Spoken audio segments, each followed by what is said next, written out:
Hola, hola, ¿qué tal? ¿Cómo están? Muy buenas tardes, buenos días, buenas noches. Bienvenidos nuevamente a este nuevo capítulo de El pez en el agua, que va a tratar directamente sobre la tía Julia. Sobre la tía Julia ya habíamos escuchado originalmente en el libro Los genios de Jaime Bailey, en donde ella hace un cameo en aquel momento en donde la prima Patricia, entonces ya casada con Mario Vargas Llosa y con 3 hijos, se había quedado en Lima luego de que Mario le sacara la vuelta directamente con Susana Díez Canseco. Romance torrido que aparece en aquel navío que llevaría a la pareja desde Barcelona al puerto del Callao. Momento en donde lapso del viaje, que es aprovechado por Mario para iniciar un romance con esta modelo limeña. Y debido a esta situación es que Mario deja momentáneamente a Patricia. En aquella oportunidad, Patricia tuvo que, al enterarse de la situación, luego de que Mario se lo confesase y le anunciase de que se iba a quedar con ella en los Estados Unidos, Patricia se queda en Lima muy preocupada por el qué dirán y resentida por la situación que había ocurrido con su marido. De acuerdo con el libro de Jaime Bailey, la tía Julia llama a Patricia y le dice, pues, yo te dije que te iba a sacar la vuelta con alguien menor porque Mario es siempre así. Es lo que más o menos dijo en el libro. Pero Patricia le pidió que por favor no comente nada a nadie, aun cuando la noticia parece que ya había llegado hasta Bolivia. Muy bien, ese fue el primer momento donde escuchamos sobre la tía Julia. Luego, y si quieren pueden, si no conocen el libro, vayan y véanlo en el playlist, está en el canal y lo pueden ver de inicio a fin. Pero no conocíamos la versión de la tía Julia, por tanto, empezamos a leer el libro Lo que Varguitas no dijo, que es la versión propia de la tía Julia en torno a esta situación. Si no lo han visto, también lo pueden ver en el playlist, el libro está ahí completo. Ahora vamos a escuchar la versión propia de Mario Vargas Llosa en primera persona de lo que sucedió aquella oportunidad y vamos a poder contrastar las versiones para que ustedes saquen una conclusión imparcial, ¿vale? Pero antes, tengo que terminar de leer un cachito del capítulo anterior que tenía que ver con las elecciones de 1990 que perdió Mario Vargas Llosa y uno de los motivos por los cuales perdió aparentemente fue el tema racial, y él lo comenta acá. Yo era consciente de la necesidad de hacer algo para corregir esa imagen, la imagen de que era un político tradicional, que ya se estaba empezando a diseminar entre los votantes de la época. Pero pensaba siempre que la mejor manera sería presentándole al pueblo peruano mi programa de gobierno. Este programa demostraría que mi candidatura era una ruptura radical con las políticas tradicionales. Estaba casi terminado y teníamos una ocasión muy próxima para darlo a conocer, la reunión de la CADE, Conferencia Anual de Ejecutivos, que es una reunión que se realiza anualmente en el Perú y que convoca a la mayoría de empresarios, gerentes y gente que tiene algún tipo de toma de decisiones dentro de la industria y del empresariado peruano. Adelantándome a algo, quiero hacer notar que la victoria de Ricardo Belmont a la alcaldía de Lima refuta a quienes luego del 10 de junio interpretaron mi derrota en términos exclusivamente raciales.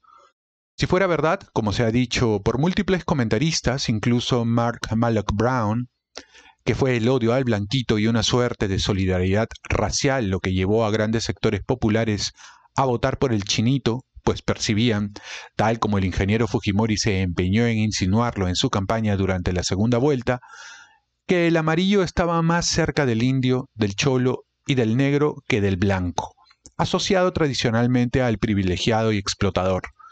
¿Cómo explicar la contundente victoria de ese gringo de cabellos pelirrojos y ojos glaucos, el colorado Belmont, por quien además, como él mismo predijo, votaron masivamente los sectores C y D, donde se encuentran la mayoría de los cholos, indios y negros de Lima.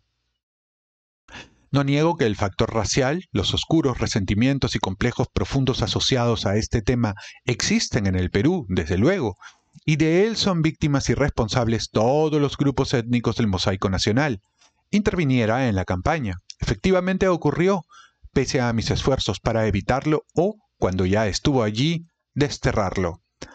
Pero no fue el color de la piel, mío o de Fujimori, el factor decisivo en la elección, sino una suma de razones dentro de las cuales el prejuicio racial era solo un componente.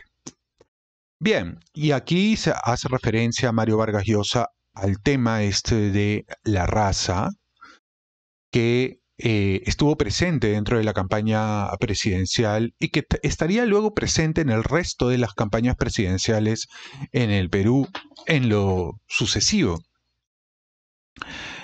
Cabe destacar que la mayor cantidad de habitantes en una ciudad los tiene Lima, y Lima se ha convertido en una ciudad donde convergen muchas culturas y muchas etnias y muchas razas y muchas, ¿no?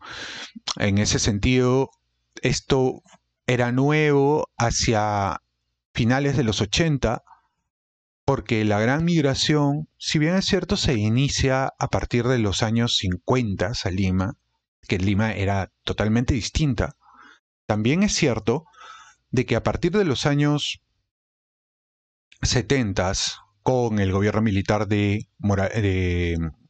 Velasco Alvarado, y luego en los 80 con el fenómeno terrorista, la migración se acentúa de manera profunda.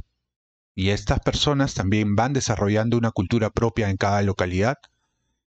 Y el prejuicio contra el blanco por asociarlo a elementos de discriminación, y también probablemente la imagen que el propio Mario Vargas Llosa tenía de blanquito millonario, aburguesado y rodeado de apellidos rimbombantes, hizo, o por lo menos influyó para que perdiera la elección frente a un chinito que tradicionalmente la gente asiática tiene muy buena imagen en el Perú, y entiendo que en el resto del mundo, porque se les asocia con el trabajo duro, con la inteligencia, con la aplicación en todo aquello que emprende. Y creo de que sí es un elemento que probablemente el equipo de campaña de Mario Vargas Llosa y el propio Mario Vargas Llosa no supieron gestionar de manera acertada. Bien, ahora pasamos directamente al tema de la tía Julia. Ya sabemos que en este libro Mario Vargas Llosa lo que hace es alternar pasajes de su vida juvenil, infantil, juvenil, la relación con sus papás, la relación sobre todo con su papá, la relación con su familia, el tío Lucho, la tía Olga y tal. Y ahora va a hablar de la tía Julia. Así que sin más dilación, empecemos con esto. La tía Julia, versión del propio Mario Vargas Llosa, A fines de mayo de 1955 llegó a Lima para pasar unas semanas de vacaciones en casa del tío Lucho, Julia, la hermana menor de la tía Olga.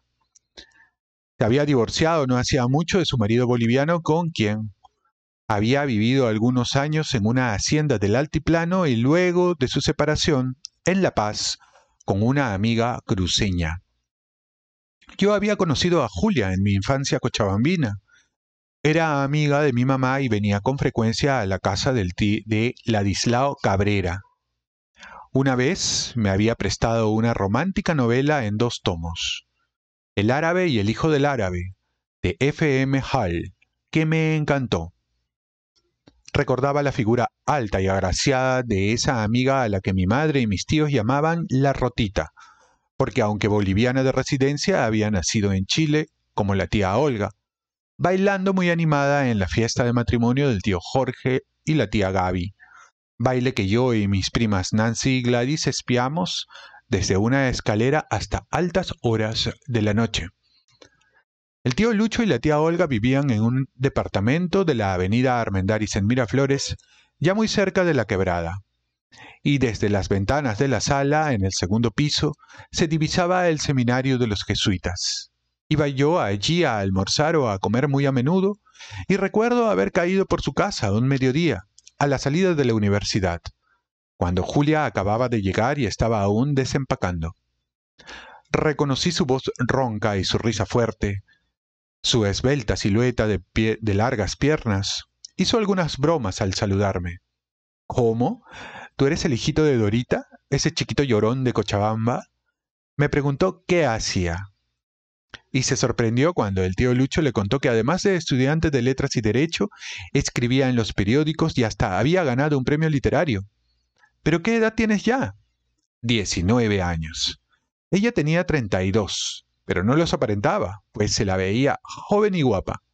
Al despedirnos, me dijo que si mis pololas, enamoradas, me dejaban libre, la acompañara al cine alguna noche, y que por supuesto ella pagaría las entradas. La verdad es que no tenía enamorada desde hacía buen tiempo. Salvo el platónico enamoramiento con Lea en los últimos años, mi vida había estado consagrada a escribir, leer, estudiar y hacer política, y mi relación con las mujeres había sido amistosa o militante, no sentimental. No había vuelto a pisar a un burdel desde Piura, ni tenido aventura alguna, y no creo que esa austeridad me pesara demasiado. Estoy segurísimo, eso sí, por un episodio posterior, de que en ese primer encuentro no me enamoré de Julia ni pensé mucho en ella, luego de despedirnos, ni probablemente después de las 2 o 3 veces siguientes que la vi, siempre en casa de los tíos Lucho y Olga. Una noche, luego de varias horas de una de esas reuniones conspiratorias que teníamos con frecuencia en casa de Luis Jaime Cisneros, al regresar a la quinta de la calle Porta me encontré una nota del abuelo sobre mi cama. Dice tu tío Lucho que eres un salvaje, que quedaste en ir al cine con Julita y no apareciste. En efecto, lo había olvidado por completo. Corrí al día siguiente a una florería de la avenida Larco y le mandé a Julia un ramo de rosas rojas con una tarjeta que decía «Rendidas excusas». Cuando fui a disculparme esa tarde, luego del trabajo donde el doctor Porras, Julia no me guardaba rencor y me hizo muchas bromas por haberle mandado rosas rojas. Ese mismo día, o muy pronto, empezamos a ir al cine juntos, a la función de noche.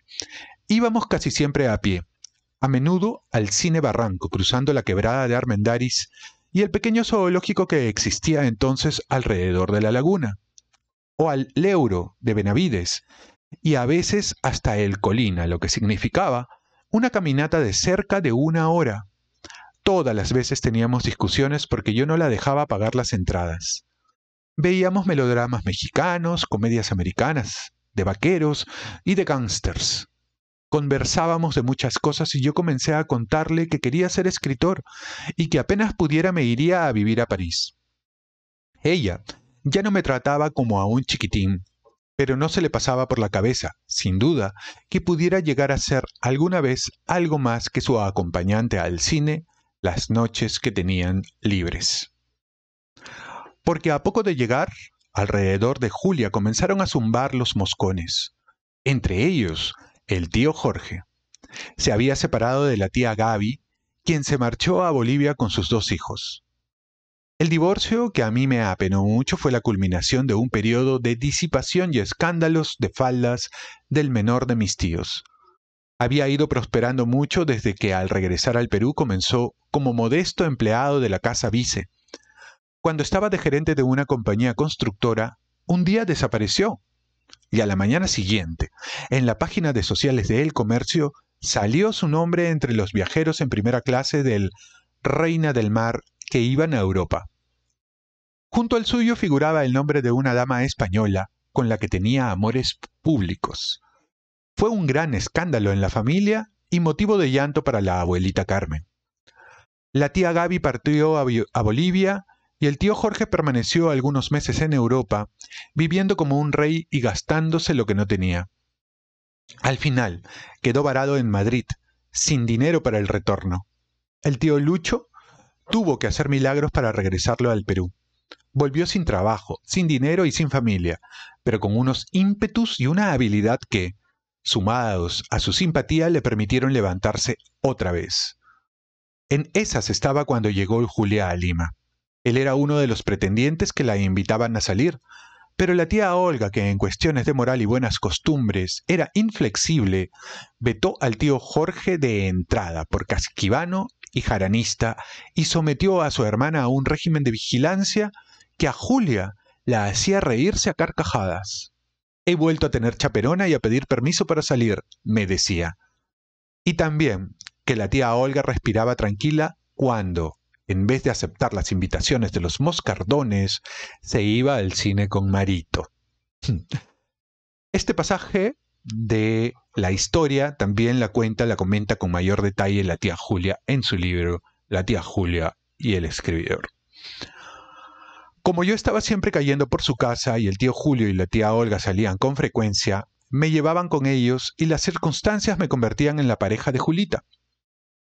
El tío Lucho era aficionado a las carreras de caballos y fuimos algunas veces al hipódromo y el cumpleaños de la tía Olga, el 16 de junio, lo celebramos los 4 en el grill del Bolívar, donde se podía cenar y bailar. En una de esas piezas que bailábamos, yo besé a Julia en la mejilla. Y cuando ella apartó la cara para mirarme, la volví a besar, esta vez en los labios. No me dijo nada, pero puso una expresión de estupor, como si hubiera visto a un aparecido. Más tarde, volviendo a Miraflores en el auto del tío Lucho, le cogí la mano en la oscuridad y no me la apartó. Fui a verla al día siguiente. Habíamos quedado en ir al cine y la casualidad hizo que no hubiera nadie más en casa.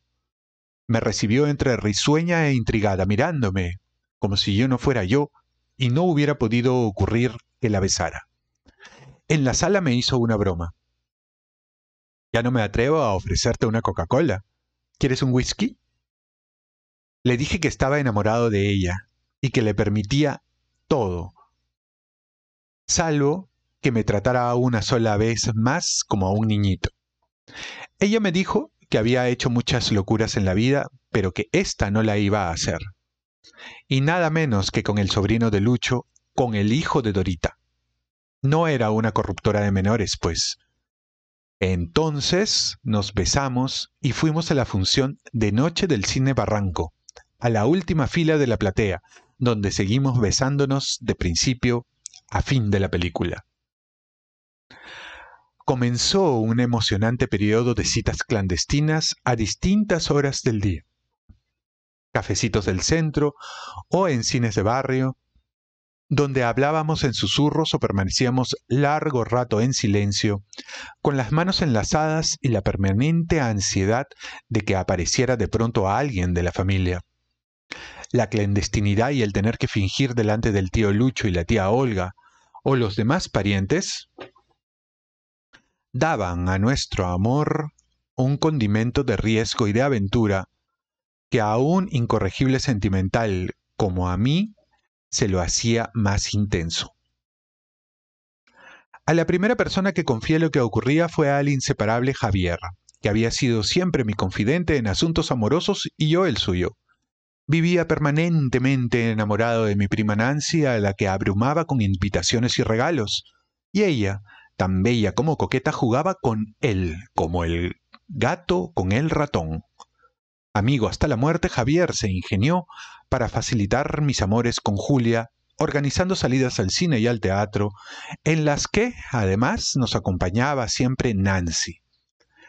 Una de esas noches fuimos al Segura, a ver El avaro de Molière, puesto por Lucho Córdoba, y Javier, que no podía con su genio rumboso, tomó un palco de modo que nadie que estuviera en el teatro pudo dejar de vernos. ¿Sospechaba algo la familia? Todavía no. Las sospechas surgieron en un paseo de fin de semana, a fines de junio, a la hacienda Paramonga, a visitar al tío Pedro. Había allí una fiesta, por alguna razón, y fuimos en caravana, los tíos Lucho y Olga, el tío Jorge, no estoy muy seguro si también los tíos Juan y Laura, y Julia, y yo. El tío Pedro y la tía Rosy nos acomodaron como pudieron en su casa y en la casa de huéspedes de la hacienda, y pasamos unos días muy bonitos, con paseos por los cañaverales, conociendo los trapiches e instalaciones, y la noche del sábado en la fiesta que se prolongó hasta el desayuno. Pie de página. Es muy curioso porque yo he trabajado en lo que en ese momento se llamaba la Hacienda Paramonga y hoy es Agroindustrial Paramonga.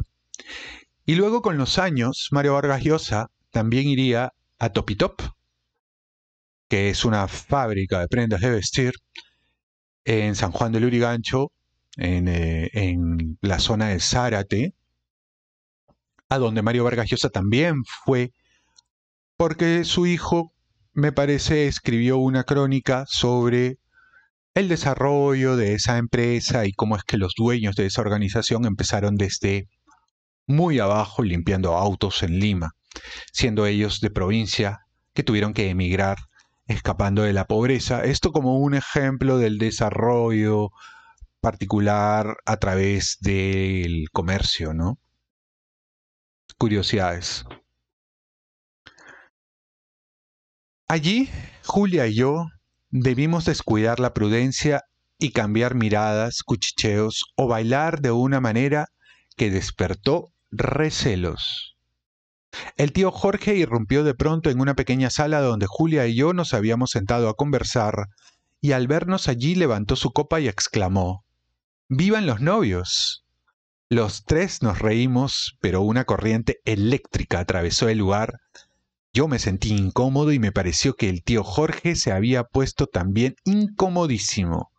Desde entonces tuve la certeza de que algo iba a pasar. En Lima seguimos viéndonos a escondidas durante el día, en nerviosos cafecitos del centro y yendo al cine por las noches. Pero Julia sospechaba que su hermana y su cuñado algo se olían por la manera como la miraban, sobre todo cuando iba a buscarla para el cine. ¿O era todo eso paranoia nuestra, producto de la mala conciencia? No, no lo era. Lo descubrí de manera casual una noche, en que se me ocurrió de pronto pasar por casa de los tíos Juan y Lala, en Diego Ferré. Desde la calle vi la sala iluminada y por los visillos a la familia entera reunida, todos los tíos y tías menos mi mamá. Inmediatamente supuse que Julia y yo éramos la razón del conciliábulo. Entré en la casa y al presentarme en la sala cambiaron apresuradamente de conversación.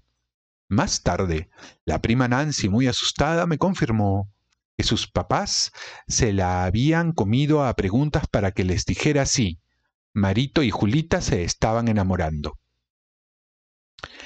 Los espantaba que el flaco pudiera tener amores con una mujer divorciada y 12 años mayor, y habían reunido a la tribu a ver qué hacían.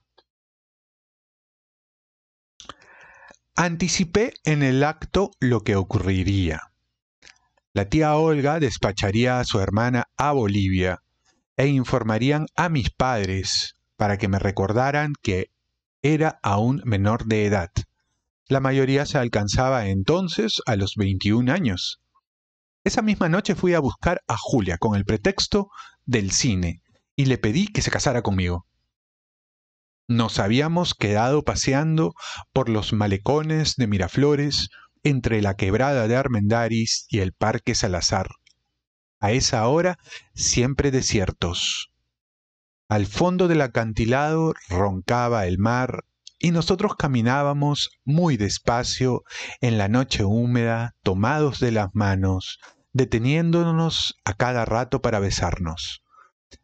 Julia me dijo primero todo lo esperable, que era una locura, que yo era un mocoso y ella una mujer hecha y derecha, que yo no había terminado la universidad ni empezado a vivir, que no tenía siquiera un trabajo serio ni dónde caerme muerto, y que, en esas circunstancias, casarse conmigo era un disparate que ninguna mujer que tuviera un dedo de frente cometería, pero que me quería, y que si yo era tan loco, ella lo era también, y que nos casáramos al tiro para que no nos separaran.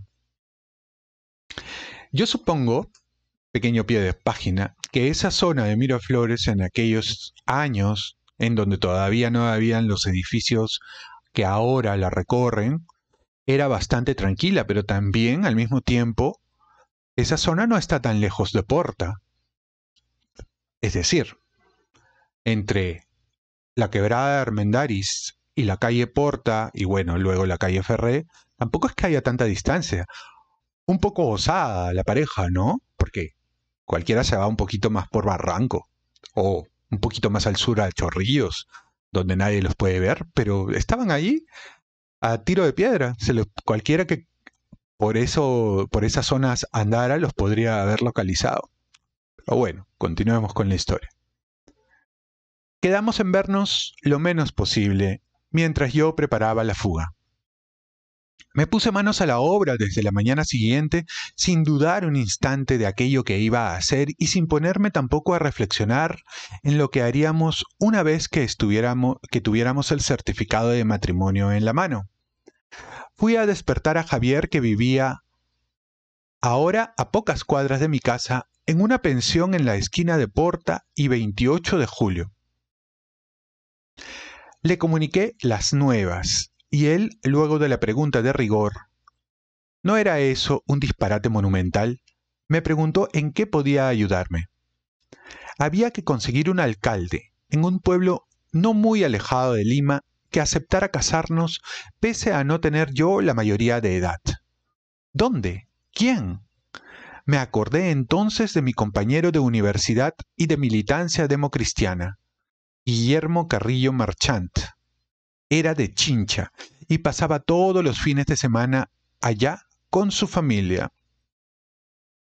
Fui a hablar con él y me aseguró que no habría problemas, pues el alcalde chinchano era su amigo, pero prefería hacer la averiguación antes para ir sobre seguro.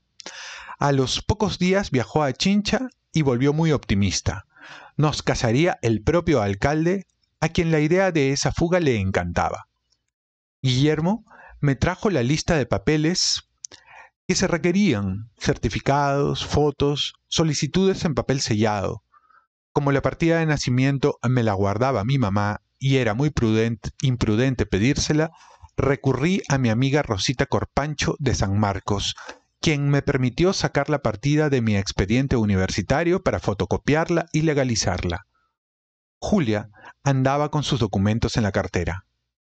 Fueron unos días febriles de trajines interminables y charlas excitantes con Javier, con Guillermo y con mi prima Nancy, a quien convertí también en cómplice para que me ayudara a encontrar un cuartito amueblado o una pensión. Cuando le di la noticia, la prima Nancy abrió los ojos como platos y comenzó a balbucear algo, pero yo le tapé la boca y le dije que había que ponerse a trabajar de inmediato para que el plan no fallara. Y ella, que me quería mucho, se lanzó a buscarnos un lugar donde vivir. A los 2 o 3 días me anunció que una señora piurana, compañera suya en un programa de asistencia social, tenía una quinta de departamentos pequeñitos cerca de la Diagonal, y que se le desocuparía uno a fin de mes. Costaba 600 soles, un poquitín más de mi sueldo donde Porras Barrenechea. Ya solo tenía que preocuparme de que tuviéramos con qué comer. Partimos a Chincha en un auto colectivo un sábado por la mañana, Julia, Javier y yo. Guillermo nos esperaba allí desde la víspera. Había sacado todos mis ahorros del banco y Javier me había prestado los suyos, con lo que debía alcanzarme para las 24 horas que, calculábamos, duraría la aventura. Deberíamos haber llegado directamente a la alcaldía, pasar la noche en Chincha, en el Hotel Sudamericano, vecino a la plaza, y regresar a Lima al día siguiente. Un amigo sanmarquino llamado Carcelén había quedado encargado de llamar ese sábado por la tarde al tío Lucho con el escueto mensaje: Mario y Julia se han casado. En Chincha, Guillermo nos dijo que el asunto se había atrasado por un imprevisto. El alcalde tenía un almuerzo, y como se había empeñado en casarnos él mismo, era preciso esperar unas cuantas horas. Pero que fuéramos al almuerzo, aquel nos invitaba. Fuimos. La fondita miraba a las altas palmeras de la soleada plaza de Chincha. Había unas 10 o 12 personas, todos hombres, y ya llevaban un buen rato bebiendo cervezas, pues andaban achipados y algunos borrachos, incluido el joven y simpático alcalde, que empezó a brindar por los novios y al poco rato pasó a piropear a Julia. Yo estaba furioso y dispuesto a darle un cabezazo, pero me contenía por razones prácticas. Cuando el maldito almuerzo terminó y pudimos, con Javier y Guillermo, llevar al alcalde totalmente ebrio a la alcaldía, surgió una nueva complicación. El jefe del registro o teniente alcalde que había estado preparando el matrimonio dijo que si yo no presentaba un permiso notarial de mis padres autorizando la boda, no podía casarme, pues era menor de edad. Le rogamos y lo amenazamos, pero él no daba su brazo a torcer, mientras el alcalde, en estado semicomatoso, seguía nuestras discusiones con unos ojos vidriosos, desinteresado y eructando. Por fin, el hombre del registro nos aconsejó que fuéramos a Tambo de Mora. Allí no habría problema. Esas cosas se podían hacer en un pueblecito, pero no en Chincha, capital de la provincia. Comenzó entonces un peregrinaje por los pueblos chinchanos en busca de un alcalde comprensivo que duró toda esa tarde, el anochecer y casi todo el día siguiente. Lo recuerdo como algo fantasmagórico y angustioso. El viejísimo taxi que nos conducía por caminos polvorientos, llenos de huecos y de piedras, entre algodonales y viñedos y criaderos de animales, las apariciones súbitas del mar y la sucesión de alcaldías miserables, donde siempre nos daban con la puerta en las narices cuando descubrían mi edad. De todos los alcaldes o teniente a alcaldes de esas aldeas, recuerdo al de Tambo de Mora, un gran negro descalzo y barrigón que se echó a reír a carcajadas y exclamó: «O sea que se está usted robando a la muchacha». Pero cuando leyó mi partida de nacimiento, se rascó la cabeza. «Ni de vainas». Regresamos a Chincha al oscurecer, desalentados y exhaustos, decididos a continuar la búsqueda a la mañana siguiente. Esa noche Julia y yo hicimos el amor por primera vez. El cuartito era estrecho, con una ventana teatina que recogía la luz desde el tejado y unas paredes rosadas en las que había pegoteadas imágenes pornográficas y religiosas. Toda la noche nos llegaron gritos y cantos de borrachos desde el bar del hotel o alguna cantina de la vecindad. Pero no les dimos importancia, felices como estábamos, amándonos y jurándonos que aunque todos los alcaldes del mundo se negaran a casarnos, nada podría ya separarnos. Cuando nos dormimos, entraba luz alta en el cuarto y se oían los ruidos de la mañana. Javier vino a despertarnos cerca del mediodía. Desde muy temprano, él y Guillermo habían continuado en el traqueteante taxi la exploración de los contornos sin mucho éxito. Pero finalmente Javier encontró la solución conversando con el alcalde de Grocio Prado, quien le dijo que no tenía inconvenientes en casarnos si en mi partida de nacimiento alterábamos la fecha del año en que nací, retrocediendo 1936 a 1934. Esos 2 años me harían mayor de edad. Examinamos la partida y era fácil. Allí mismo le añadimos al 6 la colita, que lo convirtió en 4. Fuimos en el acto a Grocio Prado por una trocha llena de polvo. La alcaldía estaba cerrada y hubo que esperar un rato. Para hacer tiempo visitamos la casa del personaje que había hecho famoso al pueblo y lo había convertido en centro de peregrinación, la beata Melchorita. Había muerto hacía pocos años en la misma choza de caña brava y barro, pintada de blanco, en que siempre había vivido cuidando a los pobres, mortificándose y orando. Se le atribuían curaciones milagrosas, profecías y, en sus éxtasis, haberse comunicado en lenguas extrañas con los muertos. Alrededor de una foto, en que se veía su rostro mestizo enmarcado por un rústico hábito talar, había decenas de velitas encendidas y mujeres rezando. El pueblo era minúsculo, arenoso, con un gran descampado que hacía a la vez de plaza y de cancha de fútbol, rodeado de chacras y sembríos. Por fin llegó el alcalde a media tarde. Los trámites eran lentísimos, desesperantes. Cuando parecía todo a punto, el alcalde dijo que faltaba un testigo, pues Javier, menor de edad, no podía hacerlo. Salimos a la calle a convencer al primer transeúnte. Un chacarero de los contornos aceptó, pero luego de reflexionar dijo que él no podía ser testigo de un matrimonio en el que no había un miserable trago con que brindar por la felicidad de los novios. Pie de página. Este mismo pasaje también lo relata la tía Julia en su libro. Es curioso que coincidan en eso. Yo encuentro aquí dos posibilidades. O ambos recuerdan muy vivamente estos temas, estos pasajes de la vida, y seguramente lo han conversado en muchas ocasiones, de tal manera que a la hora de plasmarlo en el papel coinciden en los hechos y en los detalles. O Mario también leyó el libro de la tía Julia, lo que Varguitas no dijo, y ha coincidido voluntariamente en los detalles que ella también menciona. Y ella probablemente le haya hecho recordar esos pasajes que tal vez alguno de ellos haya olvidado. Continuamos. Un chacarero de los contornos aceptó, pero luego de reflexionar dijo que él no podía ser testigo de un matrimonio en el que no había un miserable trago con que brindar por la felicidad de los novios. Así que salió y después de unos minutos eternos volvió con su regalo de bodas, un par de botellas de vino chinchano. Con él brindamos luego de que el alcalde nos recordó nuestros derechos y deberes como cónyuges. Regresamos a Chincha cuando ya oscurecía y Javier partió a Lima de inmediato, con la misión de buscar al tío Lucho para tranquilizarlo. Julia y yo pasamos la noche en el Hotel Sudamericano. Antes de acostarnos, comimos algo en el barcito del hotel y nos sobrevino un ataque de risa al descubrir que estábamos hablando en voz muy baja, como conspiradores.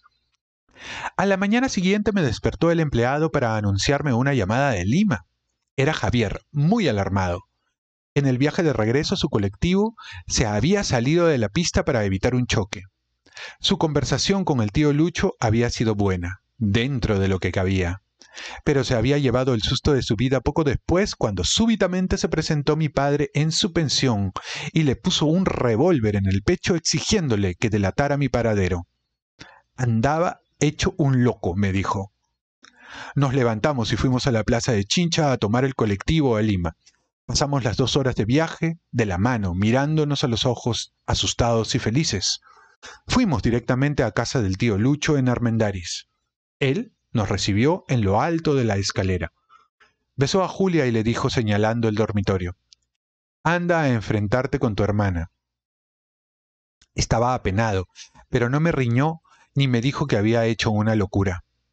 Me hizo prometerle que no dejaría la universidad, que terminaría la carrera.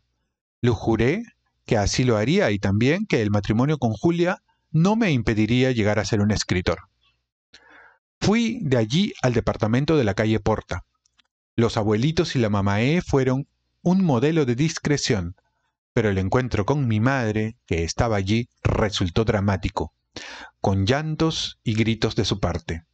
Decía que había arruinado mi vida y no me creía cuando yo le juraba que sería abogado y hasta diplomático, su gran ambición. Por fin, calmándose algo, me dijo que mi padre estaba fuera de sí y que lo evitara, pues era capaz de matarme. Andaba con el famoso revólver en el bolsillo. Me bañé y me vestí a toda prisa para ir a ver a Javier, y cuando estaba saliendo me llegó una convocatoria de la policía. Mi padre me había hecho citar a la comisaría de Miraflores para que declarara allí si era cierto que me había casado y dónde y con quién. El policía de civil que me interrogó me hacía deletrearle las respuestas mientras escribía en un ruidoso armatoste con 2 dedos. Le dije que en efecto me había casado con doña Julia Urquidi Illanes. pero que no iba a declarar en qué alcaldía, pues temía que mi padre intentara anular el matrimonio y no quería facilitarle la tarea. Lo que va a hacer es denunciarla como corruptora de menores, me advirtió el policía amablemente. Me lo ha dicho al presentar esta denuncia. Salí de la comisaría en busca de Javier y fuimos a consultar a un abogado piurano amigo suyo. Fue muy servicial, pues ni siquiera me cobró la consulta. Nos dijo que la alteración de la partida no anulaba el matrimonio, pero que podía ser motivo de anulación si había un proceso judicial. Si no, a los 2 años el matrimonio quedaba perfeccionado. Pero que mi padre podía presentar una denuncia contra Julia como corruptora de menores, aunque, dada mi edad, 19 años, probablemente ningún juez lo tomaría en serio. Esos fueron unos días anhelantes y algo absurdos.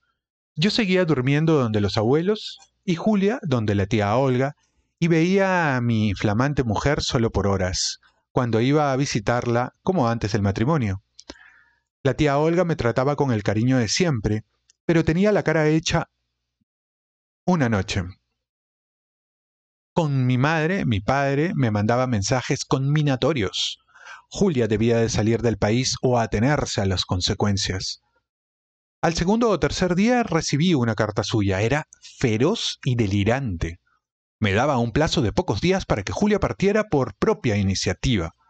Había hablado con uno de los ministros de Odría, que era su amigo, y éste le había asegurado que, de no salir ella motu proprio, la haría expulsar como indeseable.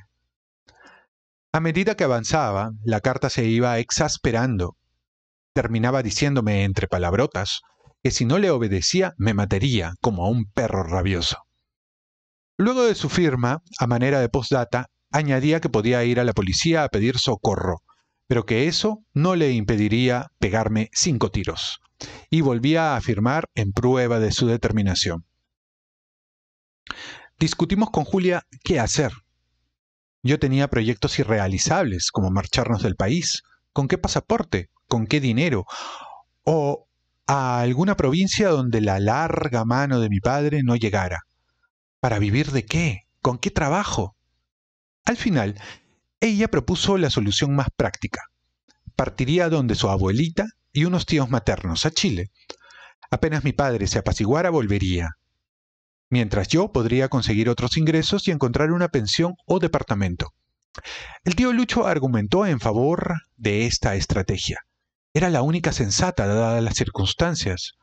Lleno de rabia, de pena, de impotencia, luego de un ataque de llanto tuve que resignarme a que el Julia partiera. Para pagar su viaje a Valparaíso vendí casi toda mi ropa y empeñé en la casa de pignoración que estaba a la espalda de la Municipalidad de Lima mi máquina de escribir, mi reloj y todo lo empeñable que tenía. La víspera de su partida, compadecidos, la tía Olga y el tío Lucho se retiraron después de la cena discretamente y yo pude quedarme con mi mujer. Hicimos el amor y lloramos juntos y nos prometimos escribirnos a diario. No pegamos los ojos en toda la noche. Al amanecer, con la tía Julia y el tío Lucho fuimos a despedirla al aeropuerto de Limatambo.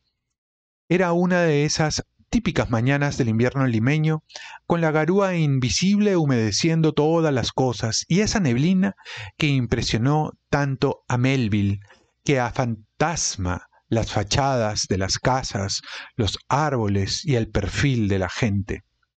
Mi corazón bramaba de furia y apenas podía reprimir las lágrimas mientras, desde la terraza, veía a Julia alejarse hacia las pasarelas del avión que la llevaba a Chile. ¿Cuándo la volvería a ver? Desde ese entonces entré en un periodo de actividad frenética para conseguir trabajos que me permitieran ser independiente. Tenía lo de Porras Barrenechea y los cachuelos de turismo. Gracias a Lucho Loaiza, quien, al conocer la historia de mi rocambolesco matrimonio, hizo un displicente comentario sobre cuán superiores eran esos matrimonios ingleses mudos e irreales a los latinos tan desordenados y terrestres. Conseguí una columna semanal en el suplemento dominical de El Comercio, cuya sección literaria dirigía Abelardo Oquendo, íntimo de Loayza Abelardo, lo sería también mío desde aquella ocasión. Abelardo me encargó unas entrevistas semanales a escritores peruanos que ilustraba Alejandro Romualdo con unos magníficos apuntes, por los que me pagaban unos 1000 soles al mes. Y Luis Jaime Cisneros me consiguió de inmediato otra tarea, escribir el volumen de educación cívica de unos manuales que la Universidad Católica preparaba para sus postulantes. A pesar de no ser yo de la Católica, Luis Jaime se las arregló para convencer al rector de esa universidad que me confiaran ese libro, el primero que publiqué, aunque nunca haya aparecido en mi bibliografía. Por su parte, Porras Barrenechea me consiguió de inmediato un par de trabajos cómodos y decorosamente pagados. Mi entrevista con él fue bastante sorprendente. Yo comenzaba a darle explicaciones por los 2 o 3 días que había faltado cuando él me interrumpió. Lo sé todo. Su padre vino a verme. Hizo una pausa y con elegancia salvó el escollo. Estaba muy nervioso. Un hombre de carácter, ¿no? Traté de imaginar lo que había podido ser esa entrevista. Lo tranquilicé con un argumento que a él podía hacerle efecto.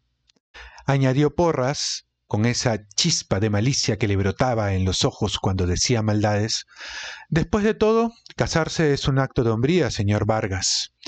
Una afirmación de virilidad. No es tan terrible, pues. Hubiera sido mucho peor que el muchacho le saliera un homosexual o un drogadicto, ¿no es cierto?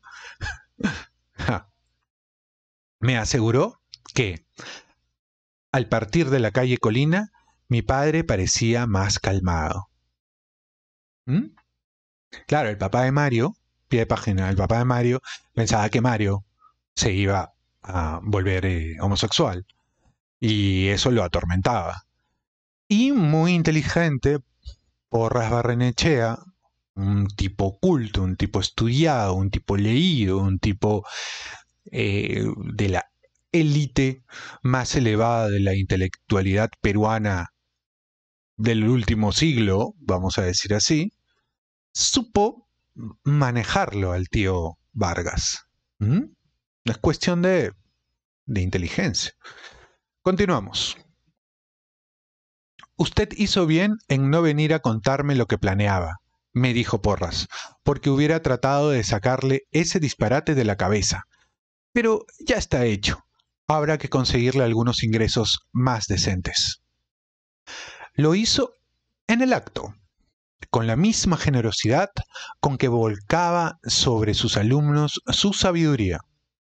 El primer trabajo fue asistente de bibliotecario del Club Nacional, la institución símbolo de la aristocracia y la oligarquía peruana. El presidente del club, cazador de fieras y coleccionista de oro, Miguel Mujica Gallo, había puesto a Porras en su directiva de bibliotecario y mi trabajo consistía en pasar un par de horas cada mañana en los bellos salones de muebles ingleses y artesonados de caoba de la biblioteca, fichando las nuevas adquisiciones. Pero como las compras de libros eran escasas, podía dedicar ese par de horas a leer, estudiar o trabajar en mis artículos.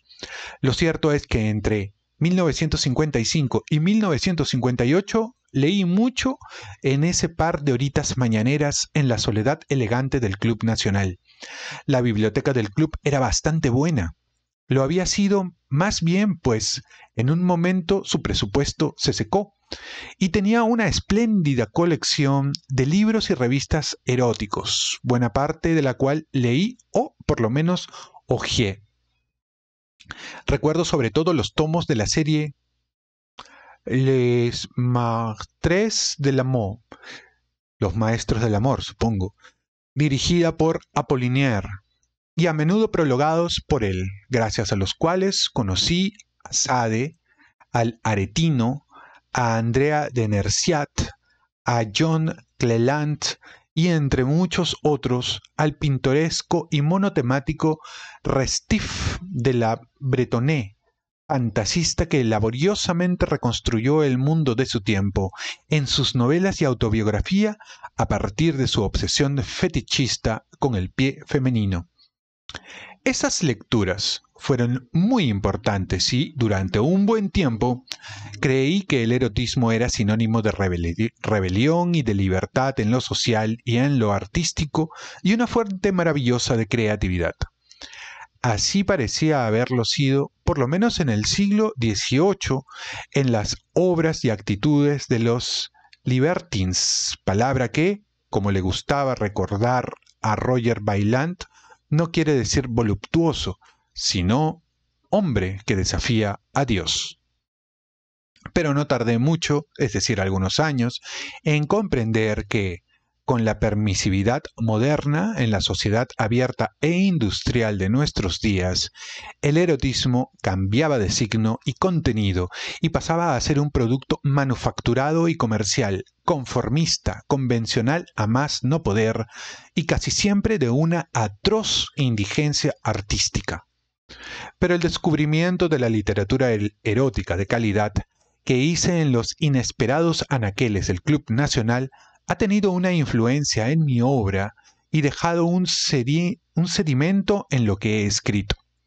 De otro lado, el prolijo y abundante restif de La Bretonne me ayudó a entender una característica esencial de la ficción, que ella sirve al novelista para recrear el mundo a su imagen y semejanza, a recomponerlo sutilmente de acuerdo a sus secretos apetitos. El otro trabajo que me consiguió Porras Barrenechea era algo tétrico: quichar las tumbas de los cuarteles más antiguos del cementerio colonial de Lima, el presbítero maestro, cuyos registros se habían extraviado. La administración del cementerio correspondía a la Beneficencia Pública de Lima, entonces una institución privada de cuya directiva Porras formaba parte. La ventaja de este empleo era que podía hacerlo muy temprano en la mañana o tarde en la tarde, los días laborables o los feriados, y por las horas o minutos que quisiera. El director del cementerio me pagaba por el número de muertos fichados. Llegué a sacar por este cachuelo unos 500 soles al mes. Javier me acompañaba a veces a hacer mis recorridos por el cementerio con mi cuaderno, mis lápices, mi escalera, mi espátula para quitar la costra de tierra que cubría algunas lápidas y mi linterna, por si se nos hacía de noche. El director, un gordo simpático y conversador, mientras contaba a mis muertos y calculaba mi jornada, me refería a anécdotas de las inauguraciones de cada periodo presidencial en el Congreso, a las que no había fallado nunca desde niño. Antes de un par de meses acumulé 6 trabajos. Serían 7 un año después, con mi entrada a Radio Panamericana, multiplicando mi sueldo por 5. Con los 3.000 o 3.500 soles al mes ya era posible que Julia y yo sobreviviéramos y consiguiéramos algún lugar barato donde cobijarnos. Felizmente el departamentito que le habían prometido a Nancy se desocupó. Fui a verlo, me encantó, lo tomé y la piurana Esperanza la Rosa me lo guardó una semana hasta que, con los nuevos trabajos, pude pagarle el depósito y el primer mes de alquiler. Estaba en una quinta color ocre de casitas tan pequeñas que parecían de juguete, al final de la calle Porta, donde ésta se angostaba y moría en un muro que la separaba entonces de la diagonal. Constaba de 2 cuartos y una cocinita y un baño tan diminutos que solo cabía en ellos una persona a la vez y frunciendo la barriga. Pero, en su brevedad, el espartano mobiliario tenía algo muy simpático con sus alegres cortinas y el patiecillo de cascajo y matas de geranios al que miraban las casitas. Nancy me ayudó a limpiarlo y decorarlo para recibir a la novia. Un día de estos les voy a mostrar cómo es esa quinta, porque en esa quinta, para variar, también yo he trabajado. Allí el papá de una amiga mía tenía una oficina y yo me acercaba allí para hacer algunos proyectos. Y sí es cierto, yo en ese instante, en ese momento no sabía que Mario Vargas Llosa había vivido allí, pero es un lugar bastante tranquilo, justo en el medio de Miraflores, e imagino que para la época tendría que ser más tranquilo, más rústico y más íntimo, ¿no? Allí es una casa muy pintoresca, parece de duendes. Desde su partida nos escribíamos con Julia todos los días, y yo veo todavía a la abuelita Carmen entregándome las cartas con una sonrisa maliciosa y alguna broma. ¿De quién será esta cartita? ¿De quién será? ¿Quién le escribirá tantas cartas a mi nietecito? A las 4 o 5 semanas de su partida a Chile, cuando ya había conseguido todos aquellos trabajos, llamé por teléfono a mi padre y le pedí una cita. No lo había visto desde antes del matrimonio, ni le había contestado su carta homicida. Me puse muy nervioso. Aquella mañana, mientras iba a su oficina, estaba resuelto por primera vez en mi vida a decirle que disparara de una vez su maldito revólver, pero ahora que podía mantenerla, no iba a seguir viviendo separado de mi mujer. Sin embargo, en lo más hondo, temía que, llegado el momento, perdiera una vez más el coraje y volviera a sentirme paralizado ante su rabia. Pero lo encontré extrañamente ecuánime y racional mientras hablábamos. Y por algunas cosas que dijo y otras que dejó de decir, siempre he sospechado que aquella conversación con el doctor Porras, a la que ni él ni yo hicimos la menor alusión, hizo su efecto y ayudó a que terminara resignándose a un matrimonio fraguado sin su consentimiento. Muy pálido, me escuchó sin decir palabra mientras yo le explicaba los trabajos que había conseguido, lo que iba a ganar con todos ellos, y le aseguraba que me sería suficiente para mantenerme. Y cómo, además, pese a esos empleos varios, alguno de los cuales podía hacer en casa por las noches, podría asistir a algunas clases y dar los exámenes de la universidad. Finalmente, tragando saliva, le dije que Julia estaba casada conmigo y que no podíamos seguir viviendo ella sola allá en Chile y yo aquí en Lima. No me hizo el menor reproche. Más bien me habló como un abogado utilizando unos tecnicismos legales sobre los que se había informado con detalle. Tenía una copia de mi declaración a la policía que me enseñó marcada con lápiz rojo. Yo me delaté al reconocer que me había casado teniendo solo 19 años. Eso bastaba para iniciar un proceso de anulación del matrimonio. Pero no iba a intentarlo porque, aunque yo había cometido una estupidez, casarse, después de todo, era cosa de hombres, un acto viril. Luego, haciendo un esfuerzo visible para emplear un tono conciliatorio que yo no recordaba hubiera usado antes conmigo, comenzó de pronto a aconsejarme que no fuera a dejar los estudios, a arruinar mi carrera, mi futuro por este matrimonio. Él estaba seguro de que yo podía llegar lejos a condición de no hacer más locuras. Si se mostró siempre severo conmigo, había sido por mi bien, para enderezar lo que, por un cariño mal entendido, habían torcido los Llosa. Pero en contra de lo que yo había creído, él me quería, pues yo era su hijo, y cómo un padre no iba a querer a su hijo. Ante mi sorpresa, abrió los brazos para que lo abrazara.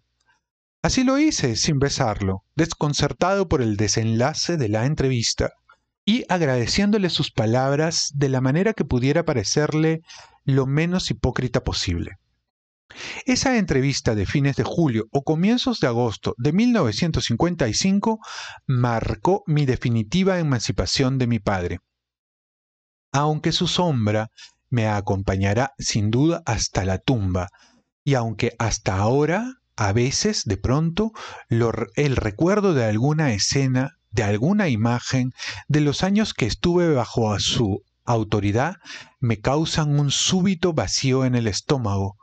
Desde entonces no volvimos a tener una pelea, no directamente al menos. En realidad nos vimos poco. Y tanto en los años que continuamos, él y yo, en el Perú, hasta 1958, en que partí a Europa y él con mi madre a Los Ángeles, como en las ocasiones en que coincidíamos en Lima, o cuando yo iba a visitar Estados Unidos, muchas veces hizo él gestos y dijo cosas y tomó iniciativas encaminadas a acortar la distancia y borrar los malos recuerdos, para que tuviéramos esa relación próxima y cariñosa que nunca tuvimos. Pero yo, hijo suyo al fin y al cabo, nunca supe corresponderle, y aunque procuré siempre mostrarme educado con él, jamás le demostré más cariño del que le tenía, es decir, ninguno. El terrible rencor, el odio ígneo de mi niñez hacia él fueron desapareciendo a lo largo de esos años, sobre todo a medida que fui descubriendo sus durísimos primeros tiempos en Estados Unidos, donde él y mi mamá trabajarían como obreros. Mi madre, por 13 años, como tejedora en una manufactura de telas, y él en una fábrica de zapatos. Y luego, como porteros y guardianes de una sinagoga de Los Ángeles. Por cierto, ni en los peores periodos de esa difícil adaptación a su nueva patria, el orgullo permitió a mi padre pedirme ayuda, ni autorizar a mi madre a que yo lo hiciera, salvo para los pasajes de avión al Perú, donde pasaban vacaciones. Y creo que solo en el periodo final de su vida aceptó ser ayudado por mi hermano Ernesto, quien le facilitó un departamento donde vivir en Pasadena. Cuando nos veíamos cada 2 o a veces 3 años, siempre por muy pocos días, nuestra relación era civil pero helada. Para él siempre fue algo incomprensible que yo llegara a hacerme conocido gracias a mis libros, que se diera a veces como mi retrato y mi nombre, Times o en Los Angeles Times, lo halagaba, sin duda, pero también lo desconcertaba y confundía.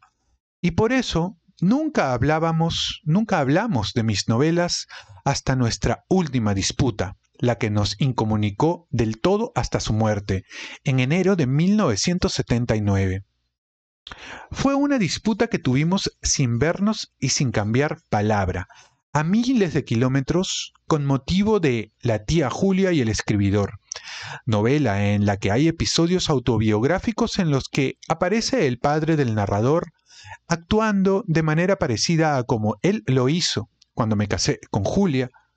Bastante tiempo después de aparecido el libro, recibí de pronto una curiosa carta suya. Yo estaba viviendo en Cambridge, Inglaterra, en la que me agradecía por reconocer en esa novela que él había sido severo conmigo, pero que en el fondo lo había hecho por mi bien, pues siempre me había querido. No le contesté la carta. Algún tiempo más tarde, en una de las llamadas que yo hacía a Los Ángeles a mi madre, ella me sorprendió diciéndome que mi padre quería hablarme sobre La tía Julia y el escribidor. Previendo algún úcase, me despedí de ella antes de que él se acercara al aparato.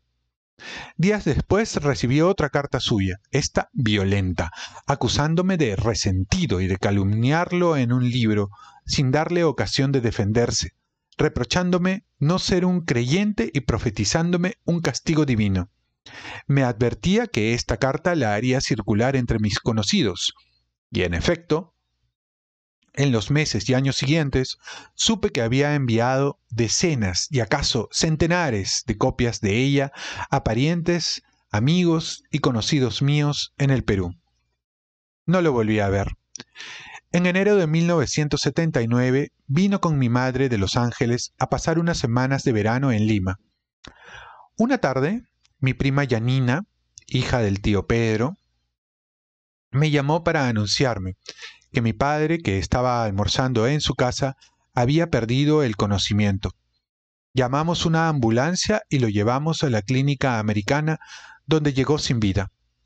En el velatorio aquella noche solo estuvieron allí para despedirlo, en la cámara mortuoria, los tíos y tías sobrevivientes y muchos sobrinos y sobrinas de esa familia Llosa, a la que tanto había detestado y con la que, en los años finales, había llegado a hacer las paces, pues la visitaba y aceptaba sus invitaciones en los cortos viajes que hacía de cuando en cuando al Perú. Salí de la oficina de mi padre en un estado de gran exaltación a enviarle un telegrama a Julia diciéndole que su exilio había terminado y que muy pronto le enviaría el pasaje.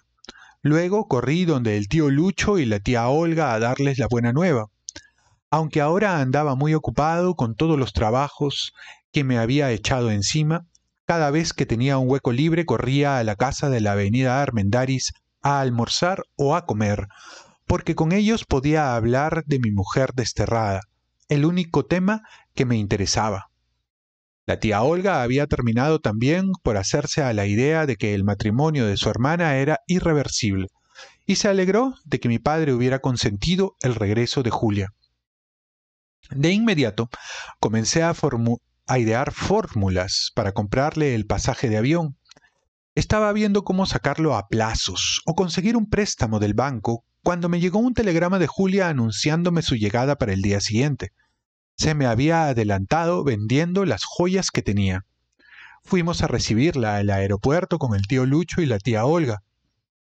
Y al verla aparecer entre los pasajeros del avión de Santiago, la tía Olga hizo un comentario que a mí me encantó, pues indicaba una normalización de la situación familiar. Mira qué guapa se ha puesto tu mujer para el reencuentro. Fue un día muy feliz ese. Por cierto, para Julia y para mí. El departamentito de la Quinta de Porta estaba lo mejor arreglado que cabía, y con unas flores fragantes de bienvenida a la novia. Yo había llevado allí todos mis libros y mi ropa desde la víspera, ilusionado, además con la perspectiva de empezar a vivir por fin una vida independiente en una casa propia. Es un decir. Me había propuesto terminar la universidad, las dos facultades que seguía, y no solo porque se lo había prometido a la familia, también porque estaba seguro de que solo esos títulos me permitirían luego la comodidad mínima para dedicarme a escribir y porque pensaba que sin ellos nunca llegaría a Europa, a Francia, algo que seguía siendo mi designio central en mi vida. Estaba más decidido que nunca a tratar de ser un escritor y tenía la convicción de que jamás llegaría a hacerlo si no me marchaba del Perú, si no vivía en París. Hablé de esto 1000 veces con Julia y ella, que era animosa y novelera, me llevaba la cuerda. Sí, que terminara los estudios y pidiera la beca que daban el Banco Popular y San Marcos para hacer estudios de posgrado en España. Luego nos iríamos a París, donde escribiría todas las novelas que tenía en la cabeza. Ella me ayudaría. Me ayudó mucho desde el primer día. Sin su ayuda no hubiera podido cumplir con mis 7 trabajos, darme tiempo para asistir a alguna clase en San Marcos, hacer los ensayos que encargaban los profesores y, como si todo esto fuera poco, escribir bastantes cuentos. Cuando ahora trato de reconstruir mis horarios de esos 3 años, 1955 a 1958, me quedo atónito. ¿Cómo pude hacer tantas cosas y encima leer muchos libros y cultivar la amistad de algunos magníficos amigos como Lucho y Abelardo, y también ir al cine algunas veces y comer y dormir? En el papel no caben las horas del día, pero a mí me cupieron.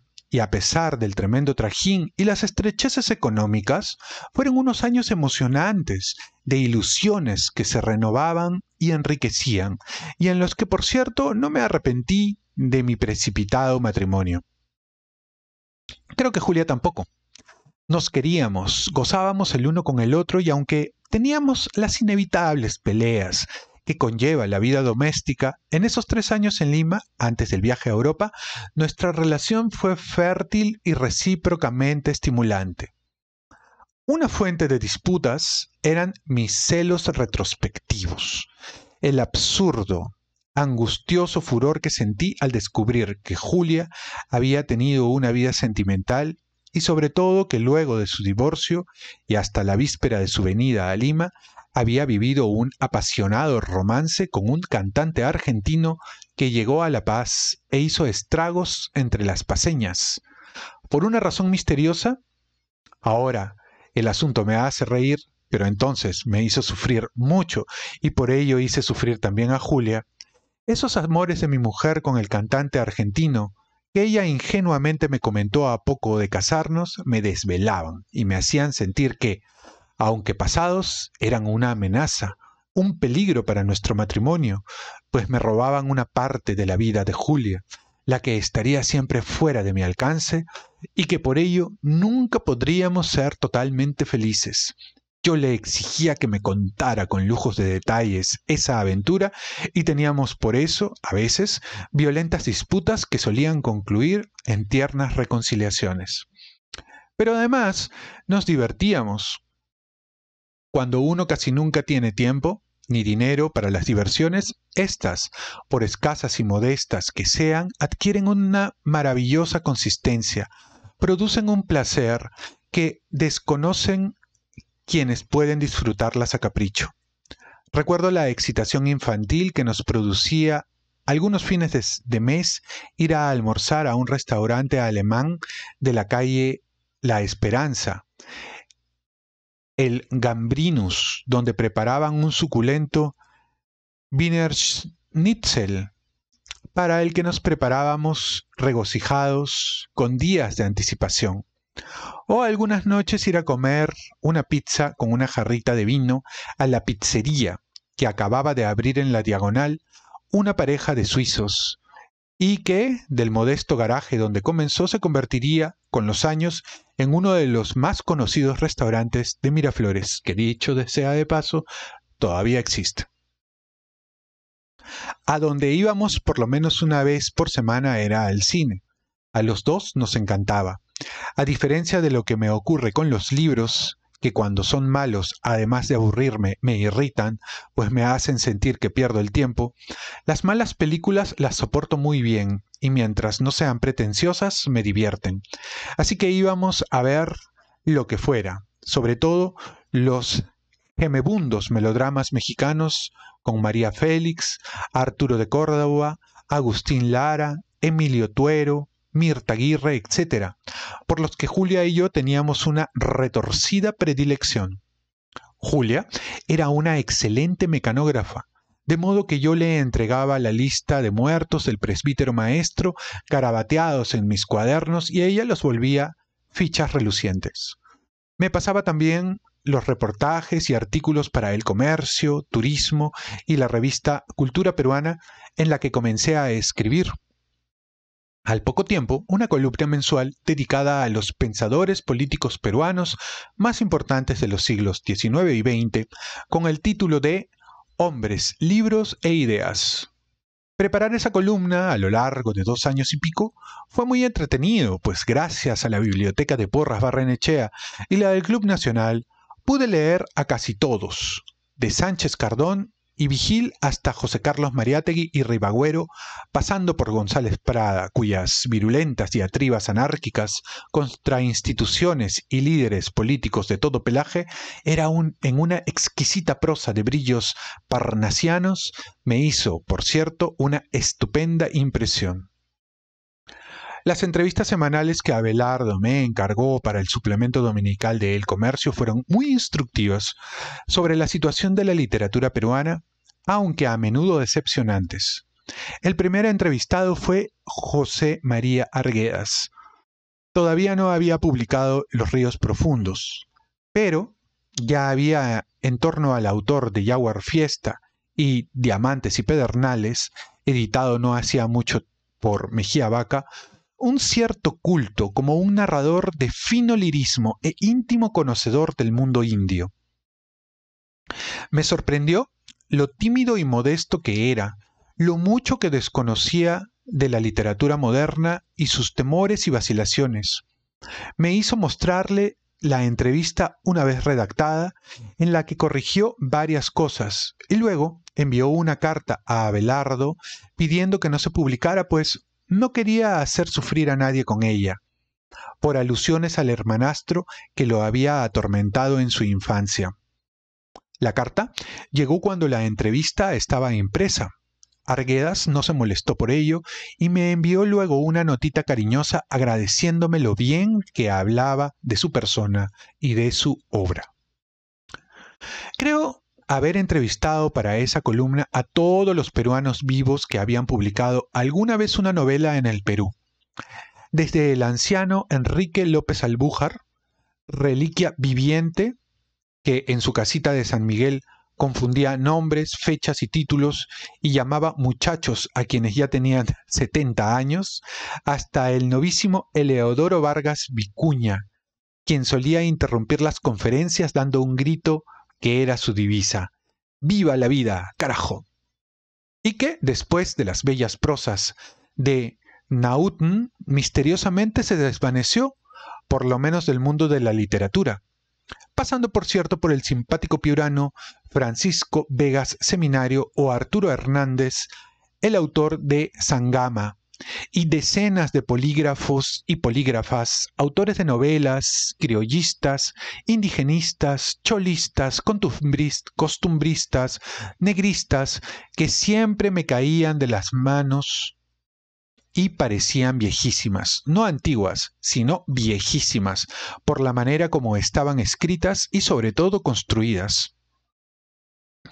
En esa época, por mi deslumbramiento con la obra de Faulkner, yo vivía fascinado por la técnica de la novela y todas las que caían a mis manos las leía con un ojo clínico, observando cómo funcionaba el punto de vista, la organización del tiempo y si era coherente la función del narrador o las incoherencias y torpezas técnicas, la adjetivación, por ejemplo. Destruían, impedían la verosimilitud. A todos los novelistas y cuentistas que entrevisté los interrogaba sobre la forma narrativa, sobre sus preocupaciones técnicas y siempre me desmoralizaban sus respuestas desdeñosas de esos formalismos. Algunos añadían formalismos extranjerizantes europeístas y otros llegaban al chantaje telúrico. Para mí lo importante no es la forma, sino la vida misma.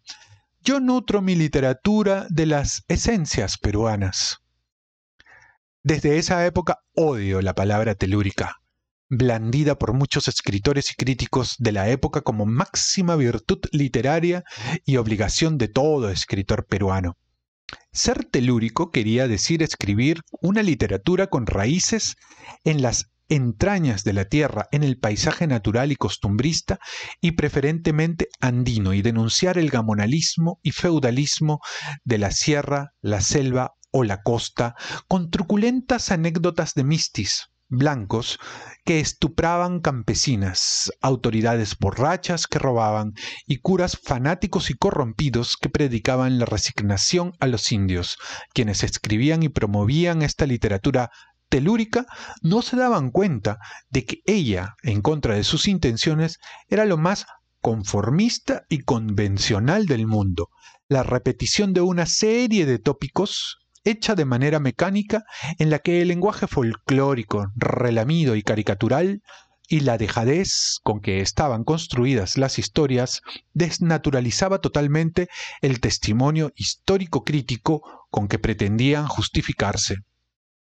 Ilegibles como textos literarios, eran también unos falaces documentos sociales, en verdad una adulteración pintoresca, banal y complaciente de una compleja realidad. La palabra telúrica llegó a ser para mí el emblema del provincialismo y el subdesarrollo en el campo de la literatura, esa versión primaria y superficial de la vocación del escritor, de aquel ingenuo que cree que se pueden escribir buenas novelas inventando buenos temas, y no ha aprendido aún que una novela lograda es una esforzada operación intelectual, el trabajo de un lenguaje y la invención de un orden narrativo, de una organización del tiempo, de unos movimientos, de una información y unos silencios de los que depende enteramente que una ficción sea cierta o falsa, conmovedora o ridícula, seria o estúpida. Yo no sabía si llegaría a ser un día un escritor, pero sí supe, desde esos años, que nunca sería un escritor telúrico. Desde luego, no todos los escritores peruanos que entrevisté tenían ese desprecio folclórico por la forma, ni escudaban su pereza detrás de un adjetivo. Una de las excepciones era Sebastián Salazar Bondy. No había escrito novelas, pero sí cuentos, además de ensayos, teatro y poesía. Y por eso entró dentro de la serie. Esa fue la primera vez que conversé largo con él.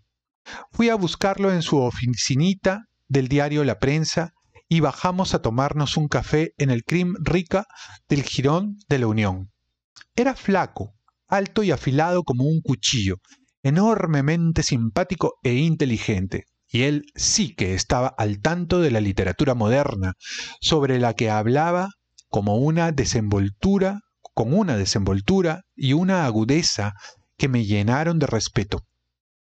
Como todo joven aspirante a escritor, yo practicaba el parricidio y Salazar Bondy, por lo activo y múltiple que era, él parecía representar a ratos toda la vida cultural del Perú, resultaba el padre al que mi generación tenía que sepultar a fin de cobrar una personalidad propia, y estaba muy de moda atacarlo. Yo lo había hecho también, criticando con severidad en Turismo su obra de teatro No hay isla feliz, que no me gustó.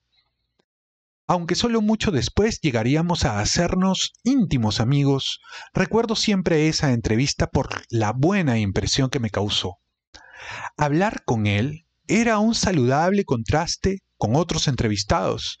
Él era una prueba viviente de que un escritor peruano no tenía que ser telúrico, y se podía tener los pies bien metidos en la vida peruana y la inteligencia abierta a toda la buena literatura del mundo.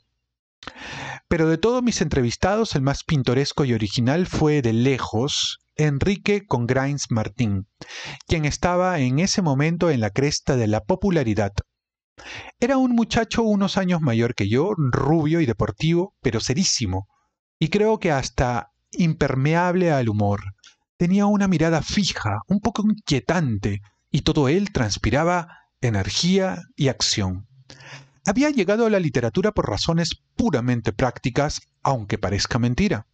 Era vendedor de distintos productos desde muy joven y se decía que también inventor de un sapolio para lavar ollas, y que uno de los fantásticos proyectos que concibió había sido organizar un sindicato de cocineras de Lima para exigir a través de esta entidad, que él manipularía, a todas las amas de casa de la capital que solo fregaran sus trastos domésticos con el jabón de su invención. Todo el mundo concibe empresas delirantes. Enrique Congrains Martín tenía la facultad, en el Perú inusitada, de llevar siempre a la práctica las locuras que se proponía. De vendedor de jabones pasó a hacerlo de libros, y así decidió un día escribir y editar él mismo los libros que vendía, convencido de que nadie resistiría a este argumento. Cómpreme este libro del que soy autor, pase un rato divertido y ayude a la literatura peruana. Así escribió los cuentos de Lima, Hora Cero, Kikuyo y por último la novela No una, sino muchas muertes, con la que puso fin a su carrera de escritor. Editaba y vendía sus libros de oficina en oficina, de domicilio en domicilio, y nadie podía decirle que no, porque a quien le decía que no tenía dinero le replicaba que podía pagarle en cuotas semanales de pocos centavos. Cuando lo entrevisté, Enrique tenía deslumbrados a todos los intelectuales peruanos que no concebían que se pudiera hacer a la vez todas esas cosas que era él. Y eso que apenas estaba comenzando. Tan rápido como llegó a la literatura, se fue de ella. y pasó a ser diseñador y vendedor de extraños muebles de 3 patas, cultivador y vendedor de árboles enanos japoneses y por fin trotskista clandestino y conspirador, por lo que lo metieron a la cárcel.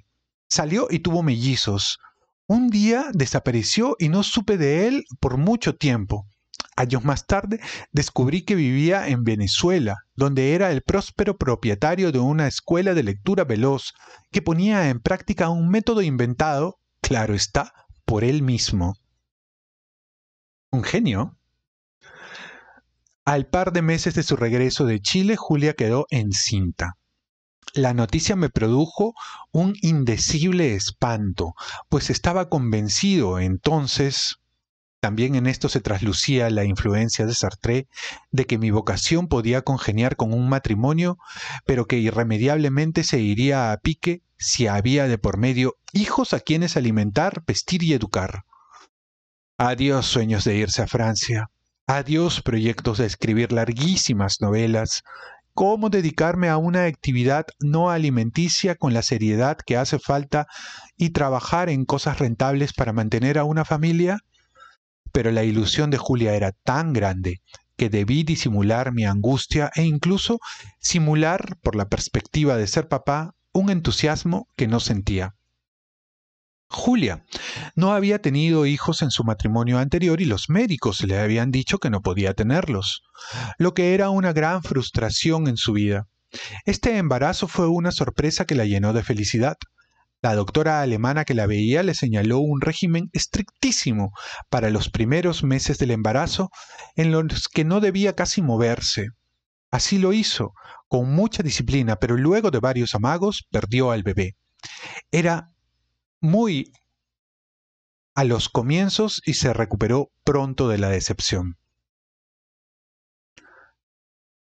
Creo que fue por ese tiempo que alguien nos regaló un perrito.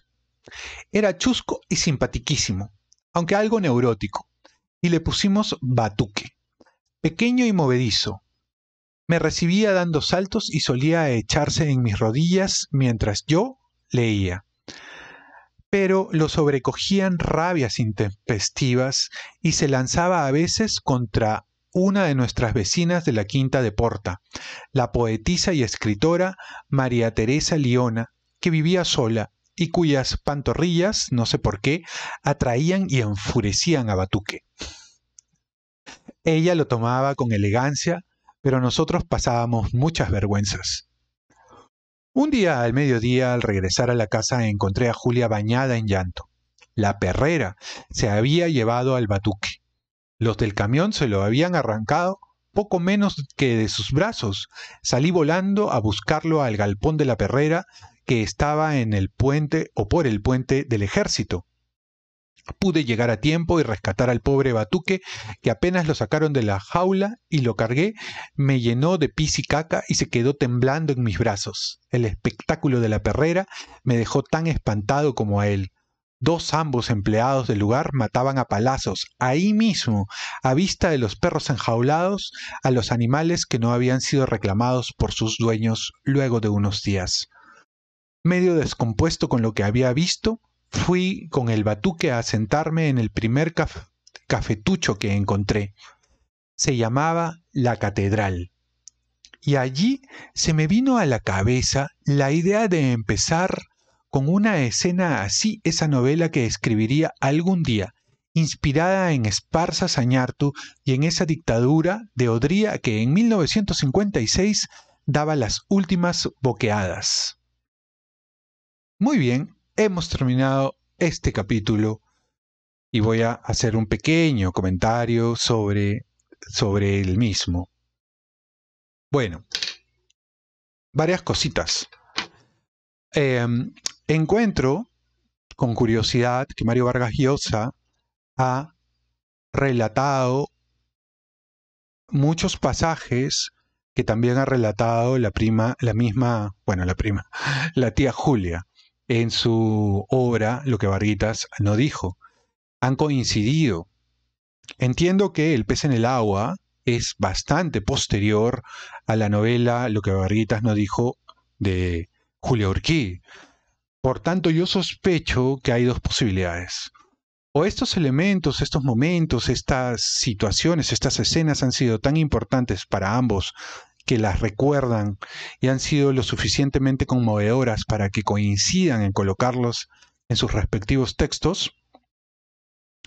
O Mario Vargas Llosa le ha metido una leída al libro de la tía Julia y ha sabido escoger aquellos momentos que para él también han sido interesantes y que tal vez no recordaba con la misma acuciosidad. Por ejemplo, el tema del perrito, Batuque.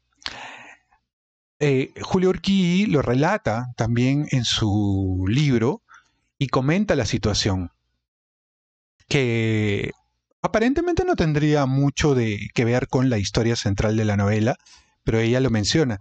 Incluso aquí en El pez en el agua, no tendría por qué ser tan importante, salvo por el hecho que precisamente al regreso, luego de rescatar a Batuque, entra a un café Mario Vargas Llosa y allí se le ocurre el inicio de la obra, probablemente la más importante de su bibliografía, Conversación en la Catedral, y resulta que ese café era precisamente la catedral, que no es una catedral, sino más bien eso, un café bar, o fue un café bar, ubicado cerca, bueno, en el centro de Lima, casi llegando al barrio del Rímac.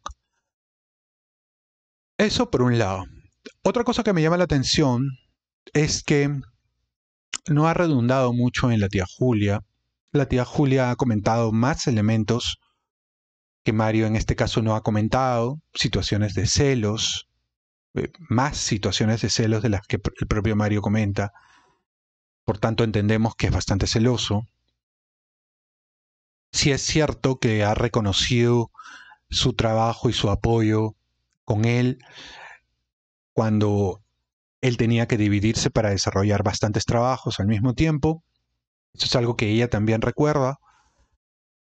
Y también es interesante la manera como Mario Vargas Llosa no se centra exclusivamente en la tía Julia, sino aprovecha la oportunidad para hablar de la naturaleza, de los trabajos por los que ha desfilado, de las personas que ha llegado a conocer en determinados momentos y por qué estas personas eran importantes, son relevantes, de aquellas variables que él desdeña o desdeñaba en los escritores que en aquel momento aparecían en el firmamento de la literatura peruana. Y está muy bien, pero me llama la atención que un capítulo dedicado a ella no sea exclusivamente referente a la persona de la tía Julia. Me llama un poco la atención. Vamos a ver si luego, en los capítulos subsiguientes, Mario Vargas Llosa se toma el tiempo para hablar con un poco más de detalle de la tía Julia. Probablemente no sea así. No he leído la obra, como les comento. Hay gente que en los comentarios he visto que sí ha leído la obra. Yo es la primera vez que la leo y la estoy leyendo con ustedes, junto con ustedes. Así que también voy leyendo y voy descubriendo y voy analizando algunas cosas que me van quedando en el tintero. Bueno, espero que les haya gustado este video. Ya saben, suscríbanse al canal si no están suscritos y recién han llegado a este canal. Activen la campanita para que sepan cuando subo un nuevo video. Comentarios muy importantes. Yo se los agradezco de todo corazón que me hagan sus comentarios, sus observaciones, sus críticas. Todo es bienvenido, la verdad, ¿no? Ya hay gente que se queja de la entonación a veces. Pues es lo que hay, es lo que hay. Y luego un gran like, porque eso ayuda a que la inteligencia artificial de YouTube pueda recomendar el video y pueda ir a otros suscriptores u otros usuarios de YouTube. Nos vemos en el siguiente video conmigo. Hasta la próxima. Pase bien.